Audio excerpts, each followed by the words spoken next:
Friends, ഇന്ന് നമുക്ക് ഒരു മോഷൻ പോസ്റ്റർ എങ്ങനെ ക്രിയേറ്റ് ചെയ്ത് നോക്കാം ക്യാൻവ യൂസ് ചെയ്ത്. അപ്പോൾ നിങ്ങൾക്ക് വേണ്ടത് ക്യാൻവ എന്ന ആപ്പ് മാത്രം മതി ഈ പോസ്റ്റർ ഉണ്ടാക്കാനായിട്ട്. അപ്പോൾ എന്തുകൊണ്ട് മോഷൻ പോസ്റ്റർ എന്ന് ചോദിച്ചാൽ, മോഷൻ പോസ്റ്റർ നിങ്ങളുടെ സെയിൽസ് കൂട്ടും. സാധാരണ ഓർഡിനറി പോസ്റ്റേഴ്സിനേക്കാളും എൻഗേജ്മെൻറ്റ്സ് കൂട്ടും, ആൾക്കാർ കൂടുതൽ ഇഷ്ടപ്പെടും. നിങ്ങളുടെ ഒരു ബ്രാൻഡ് ഐഡൻറ്റിറ്റി നിങ്ങൾക്ക് അത് കാണിക്കാനും പറ്റും. ഓക്കെ, അപ്പോൾ ജസ്റ്റ് നമുക്ക് ക്യാൻവ ക്ലിക്ക് ചെയ്യുക, ക്രിയേറ്റ് ഡിസൈനിൽ പോവുക, എന്നിട്ട് ഇൻസ്റ്റഗ്രാം റീൽ എന്ന് ടൈപ്പ് ചെയ്യുക. ഇൻസ്റ്റഗ്രാം റീൽ ഫോർമാറ്റിലാണ് ഞാനിത് ചെയ്യുന്നത്. അത് നിങ്ങൾക്ക് വീഡിയോ ഫോർമാറ്റ് ചെയ്യാം, ഇഷ്ടമുള്ള ഫോർമാറ്റ് ചെയ്യാം. എന്നാലും ഇൻസ്റ്റഗ്രാം റീൽ എന്നുള്ള ഫോർമാറ്റിലാണ് ചെയ്യുന്നത്. അപ്പോൾ നമ്മൾ കണ്ടതാണല്ലോ, ആ പോസ്റ്ററിന് ഒരു ബ്ലാക്ക് ബാക്ക്ഗ്രൗണ്ട് ആയിരുന്നു. ബ്ലാക്ക് ബാക്ക്ഗ്രൗണ്ട് കൊടുക്കുക. എന്നിട്ട് എലമെൻസിൽ പോയിട്ട് പാറ്റേൺ എന്ന് ടൈപ്പ് ചെയ്യുക. പാറ്റേൺ നിങ്ങൾക്ക് ഇതിൽ സ്യൂട്ട് ചെയ്യുന്നൊരു പാറ്റേൺ കൊടുക്കുക. കാര്യം നമ്മൾ ആ ഒബ്ജക്റ്റ് വയ്ക്കുന്നതിൻ്റെ ഒരു ബാക്ക്ഗ്രൗണ്ട് ആയിട്ടാണ് കൊടുക്കുന്നത്. അപ്പോൾ അറിയാമല്ലോ, അപ്പോൾ അത് കോൺട്രാസ്റ്റ് ചെയ്യണം. അപ്പോൾ ആ പാറ്റേണിൻ്റെ കളർ നമ്മളൊരു യെല്ലോയിഷ് ഷെയ്ഡ് കൊടുത്തു. ഓക്കെ, പാറ്റേൺ വലുതാക്കുക. എന്നിട്ട് ഈ പാറ്റേൺ നമ്മൾ ആ ഫിറ്റ് ചെയ്യുന്നത് ഒരു സെൻറ്റർ പോർഷനിൽ പ്ലേസ് ചെയ്തു. ഡ്യൂപ്ലിക്കേറ്റ് ചെയ്തു. Okay, fine. ഇതിൻ്റെ ട്രാൻസ്പാരൻസി കുറയ്ക്കണം. ട്രാൻസ്പാരൻസി ഞാൻ ഒരു 26-27 ആ റേഞ്ചിൽ കൊടുക്കാം. ഇപ്പോൾ പാറ്റേൺ ഉണ്ട്, ട്രാൻസ്പാരൻസി കുറച്ചു. ഇനി എന്താ ചെയ്യേണ്ടത്? ഇനി ബേസിക്കലി നമുക്ക് ഒബ്ജക്റ്റ് പ്ലേസ് ചെയ്യണം.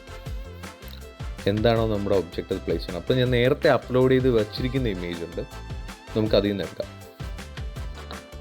നിങ്ങളുടെ ഡിഷ് കാണും, നിങ്ങളുടെ പക്യുലർ ആയിട്ടുള്ള പ്രോഡക്റ്റ് കാണും, നിങ്ങൾക്ക് ഇഷ്ടമുള്ള പ്രോഡക്റ്റ് നിങ്ങൾക്ക് എടുക്കാം, ഫോട്ടോ എടുക്കാം. അപ്പോൾ ഞാൻ നേരത്തെ അപ്ലോഡ് ചെയ്ത് വെച്ചിരിക്കുന്ന ഇമേജ് ഉണ്ട്. ഇപ്പോൾ ഇമേജ് നോക്കിയാൽ നമുക്കറിയാം, ഇമേജിന് തന്നെ ഒരു ബാക്ക്ഗ്രൗണ്ട് ഉണ്ട്. അത് നമുക്ക് റിമൂവ് ചെയ്യണം. അതിൽ എഡിറ്റ് ഇമേജിൽ പോവുക, BG റിമൂവർ ക്ലിക്ക് ചെയ്യുക, ഇമേജ് റിമൂവായി. ഫൈൻ.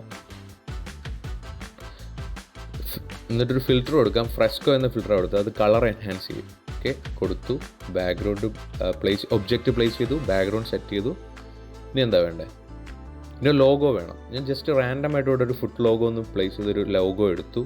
അത് നമുക്കറിയാമല്ലോ, അതും കോൺട്രാസ്റ്റ് ചെയ്യണം നമ്മുടെ ബ്ലാക്ക് ബാക്ക്ഗ്രൗണ്ടുമായിട്ട്. ഓക്കെ, അത് പ്ലേസ് ചെയ്തു.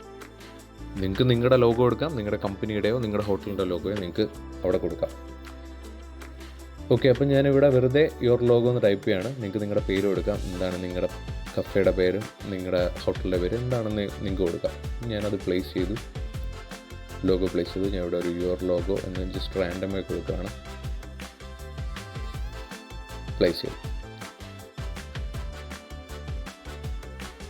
നമുക്കതൊന്ന് സെൻറ്ററിൽ തന്നെ പ്ലേസ് ചെയ്യാം.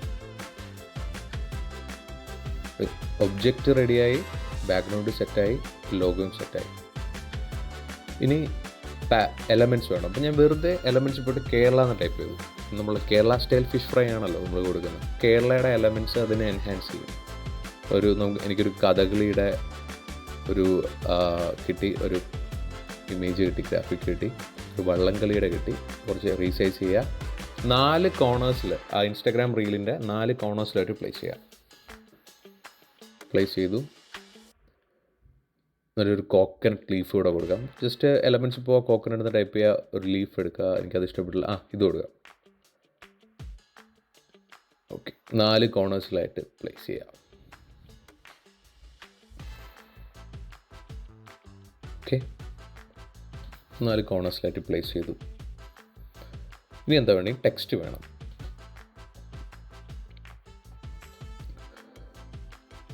അപ്പോൾ ഞാനിവിടെ എന്താ ടൈപ്പ് ചെയ്യാൻ പോകുന്നതെന്ന് വെച്ചാൽ കേരള സ്റ്റൈൽ ഫിഷ് ഫ്രൈ എന്ന് ടൈപ്പ് ചെയ്തു. ഇതറിയാമല്ലോ, നിങ്ങൾക്കിത് ക്യാൻവ സാൻസ് ആണ് ഇതിൻ്റെ ഫോണ്ട്. അത് അത്ര അപ്പീലിംഗ് അല്ല, ഇതുമായിട്ട് ചേരുന്നില്ല, നിങ്ങൾക്കറിയാം. നിങ്ങൾ എഫക്ട്സിൽ പോയിട്ട് അത് കർവ് ചെയ്ത് കൊടുക്കുക. എന്നിട്ട് ഈ ഫോണ്ട് നമുക്ക് മാറ്റണം. ഈ ഫോണ്ട് മാറ്റിയിട്ട് ഡൂട്ട്ലർ എന്നൊരു ഫോണ്ടാണ് കൊടുക്കാൻ ഉദ്ദേശിക്കുന്നത്. ഇപ്പോൾ ടൈപ്പ് ചെയ്യുക, ഫോണ്ടിൽ പോയി ടൈപ്പ് ചെയ്യുക ഡൂട്ട്ലർ. ഒത്തിരി ഫോണ്ടുണ്ട്, ഡൂട്ട്ലേഴ്സ്. നിങ്ങൾക്ക് ഇഷ്ടമുള്ള ഫോൺ നിങ്ങൾക്ക് കൊടുക്കാം. കണ്ടില്ലേ, ഇപ്പോൾ ഒരു കർവായിട്ട് കൊടുത്തു. ഈ കർവ് നമുക്ക് കൺട്രോൾ ചെയ്യാൻ പറ്റും. ഈ കർവ് എങ്ങനെ കർവ് ചെയ്യണം അതൊന്നുമില്ല. ജസ്റ്റ് എഫക്ട്സിൽ പോവുക, വീണ്ടും കർവ് കൺട്രോൾ ചെയ്യാൻ പറ്റും. വീണ്ടും എഫക്ട്സിൽ പോവുക, താഴോട്ട് പോവുക, കർവ് കണ്ടോ, കർവിൻ്റെ ഇൻറ്റൻസിറ്റി എത്ര കർവ് ചെയ്യണം, എങ്ങനെ പ്ലേസ് ചെയ്യണം, എല്ലാം കൺട്രോൾ ചെയ്യാൻ പറ്റും. അപ്പോൾ ഇതെനിക്ക് തോന്നി ഇത് കുഴപ്പമില്ല, ഇത് വളരെ ക്രൗഡഡും അല്ല, ഓക്കെയാണ് ഈ സംഭവം. അപ്പം നമുക്ക് ലോഗോ കുറച്ച് മേലെ പ്ലേസ് ചെയ്യാം. അല്ലെങ്കിൽ മിഡിൽ പോർഷൻ കുറച്ച് ഒരു കൺജസ്റ്റഡ് ആയിട്ട് ഫീൽ ചെയ്യുന്നു. ഓക്കെ, ഇനി അടുത്തെന്താ, നിങ്ങളുടെ സ്പെഷ്യൽ ഡിഷ് ആയിരിക്കുമല്ലോ, അല്ലെങ്കിൽ ഒരു സ്പെഷ്യൽ ഡിഷോ സ്പെഷ്യൽ ഓഫറോ അല്ലെങ്കിൽ അങ്ങനത്തെ ഒരു ഇതും പോകണം. ഞാൻ വെറുതെ സ്പെഷ്യൽ ഒന്ന് കൊടുത്തു. ഇത് ആ ഹോട്ടലിൻ്റെ സ്പെഷ്യൽ ഡിഷാണെന്ന് കൺസിഡർ ചെയ്യാം. ഫൈൻ. സ്പെഷ്യൽ സെയിം രീതി എഫക്ട്സ് കർവിലോട്ട് പോകാം. ഈ കർവ് നേരെ തിരിച്ചാണ്. അത് നമുക്ക് തന്നെ കൺട്രോൾ ചെയ്യാൻ പറ്റും. അടിയിൽ ആ കർവിൻ്റെ പൊസിഷൻ കൺട്രോൾ ചെയ്യാൻ പറ്റും. എന്നിട്ട് അത് നമ്മുടെ ആ ഒരു ഫുഡ് ആ മെയിൻ ഒബ്ജക്റ്റിൻ്റെ ഫിഷ് ഫ്രൈയുടെ അടിയിൽ പ്ലേസ് ചെയ്യാം. Special fine. കുറച്ചുകൂടെ സൈസ് കൂട്ടാം. കുറച്ചുകൂടെ മിഡിൽ പ്ലേസ് ചെയ്തു. സ്പെഷ്യൽ ഒന്ന് പ്ലേസ് ചെയ്തു. ഓക്കെ, അപ്പോൾ നമ്മൾ ഓൾമോസ്റ്റ് എല്ലാം സെറ്റായി കഴിഞ്ഞു. ഇനി ഓരോന്നിനായിട്ട് ആനിമേഷൻ കൊടുക്കണം. നമ്മുടെ ഓരോ എലമെൻറ്റ്സ് നമ്മൾ കൊടുത്തിരിക്കുന്ന ഓരോ എലമെൻറ്റ്സും നമുക്ക് ആനിമേഷൻ കൊടുക്കണം. അപ്പോൾ ലോഗോയ്ക്ക് ഒരു ആനിമേഷൻ കൊടുക്കാം. ലോഗോയ്ക്ക് ഞാൻ പൾസ് എന്നൊരു ആനിമേഷൻ കൊടുത്തു. അപ്പോൾ ലോഗോ ഇങ്ങനെ പോപ്പ് ചെയ്ത് നിൽക്കും. അതിൻ്റെ ഇൻറ്റൻസിറ്റി കുറച്ച് കൊടുക്കാം. ഇനി നമുക്ക് ഈ കഥകളി അതേപോലുള്ള എലമെൻറ്റ്സിന് ആനിമേഷൻ കൊടുക്കാം. അത് ശ്രദ്ധിക്കുക, ടെക്ടോണിക് എന്ന ആനിമേഷൻ കൊടുക്കുക. ജസ്റ്റ് ഒന്നുമില്ല, ആനിമേറ്റിൽ പോവുക, ടെക്ടോണിക് എന്ന് കൊടുക്കുക. അതിന് ഇൻറ്റൻസിറ്റി മാക്സിമം കൊടുക്കുക. അത് കുറച്ച് അപ്പീലിംഗ് ആണ്. ഇൻറ്റൻസിറ്റി മാക്സിമം കൊടുക്കുക. ആ വെള്ളം കളിക്ക് കൊടുക്കുക. Tectonic similar. ഞാൻ 4 കോർണേഴ്സിലുള്ള 4 എലമെൻറ്റ്സിലും ടെക്ടോണിക് എന്ന ആനിമേഷനാണ് കൊടുക്കുന്നത്. ലോഗോയ്ക്ക് കൊടുത്ത പൾസ് എന്ന ആനിമേഷൻ. ഓക്കെ,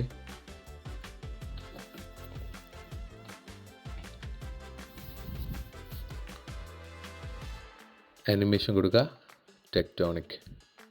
ഇനി നമുക്ക് റൈറ്റിങ്സിനൊരു ആനിമേഷൻ കൊടുക്കണം. നമ്മൾ എഴുതിയിരിക്കുന്ന കേരള സ്റ്റൈൽ ഫിഷ് ഫ്രൈ എന്ന് എഴുതിയിരിക്കുന്ന റൈറ്റിങ്സിന് ആനിമേഷൻ കൊടുക്കണം. അതെനിക്ക് സ്യൂട്ടബിളായിട്ട് ഒത്തിരി ആനിമേഷൻ ഉണ്ട്, നിങ്ങൾക്ക് ഇഷ്ടമുള്ള എടുക്കാം. പക്ഷേ എനിക്ക് സ്യൂട്ടബിളായിട്ട് തോന്നിയ ബേസ്റ്റ് എന്ന ആനിമേഷനാണ്. ബേസ്റ്റ് എന്ന ആനിമേഷൻ കൊടുക്കാം. ബേസ്റ്റ് സ്പെഷ്യലും കൊടുത്തു, ബേസ്റ്റ് കൊടുത്തു. എല്ലാം സെറ്റായി കഴിഞ്ഞു. ലോയ്ക്ക് കൊടുത്തു. ഇനി മെയിൻ ഒബ്ജക്റ്റിന് ആനിമേഷൻ അതൊരു മോഷൻ എഫക്റ്റാണ്. റൊട്ടേറ്റ് എന്നാണ് കൊടുക്കേണ്ടത്. ആ റൊട്ടേഷൻ സ്പീഡ് നമുക്ക് കൂട്ടാം, കുറയ്ക്കാം, ഇഷ്ടമുള്ള പോലെ ചെയ്യാം. എനിക്കൊരു ആവറേജ് സ്പീഡ് മതി. കൊടുത്തു. ക്ലോക്ക് വൈസോ ആൻറ്റി ക്ലോക്ക് വൈസോ റൊട്ടേറ്റ് ചെയ്യാം. ഓക്കെ, അപ്പോൾ സെറ്റായി. ഇനി നമുക്കിതിൽ മ്യൂസിക് ആഡ് ചെയ്യണം. ഇതിൽ ക്യാൻവയിൽ തന്നെ ഒത്തിരി ഓഡിയോസ് അവൈലബിൾ ആണ്. അല്ലാതെ നിങ്ങൾക്ക് നിങ്ങളുടെ സിസ്റ്റത്തിലുള്ള നിങ്ങൾക്ക് ഇഷ്ടമുള്ള മ്യൂസിക് നിങ്ങൾക്ക് അതും അത് ചെയ്യാം. അതിൽ അപ്ലോഡ്സിൽ പോവുക, ഓഡിയോ. ഞാനിവിടെ റാൻഡമായിട്ട് ഞാൻ നേരത്തെ എടുത്തു വെച്ചിരിക്കുന്നൊരു മ്യൂസിക്കാണ് കൊടുക്കുന്നത്. അത് കൊടുക്കാം. ഓക്കെ, പ്ലേ ചെയ്ത് നോക്കാം. കണ്ടില്ലേ, ഈ ഒരു മോഷൻ മോഷൻ പിക്ചർ ഉണ്ടാക്കാനായിട്ട് എടുത്ത സമയം ഒരു 10 മിനിറ്റ് ഇത്രയേ ഉള്ളൂ. നിങ്ങൾ ട്രൈ ചെയ്ത് നോക്കാം. നിങ്ങളുടെ പ്രോഡക്ട്സിനനുസരിച്ച് നിങ്ങൾക്ക് മോഷൻ പോസ്റ്റർ ഉണ്ടാക്കാം. മോഷൻ പോസ്റ്റർ എപ്പോഴും സാധാരണ പോസ്റ്ററിനേക്കാളും മുന്നിലേ നിൽക്കത്തുള്ളൂ. You will get more sales, you will get more conversions. അപ്പോൾ thanks for watching. Please subscribe.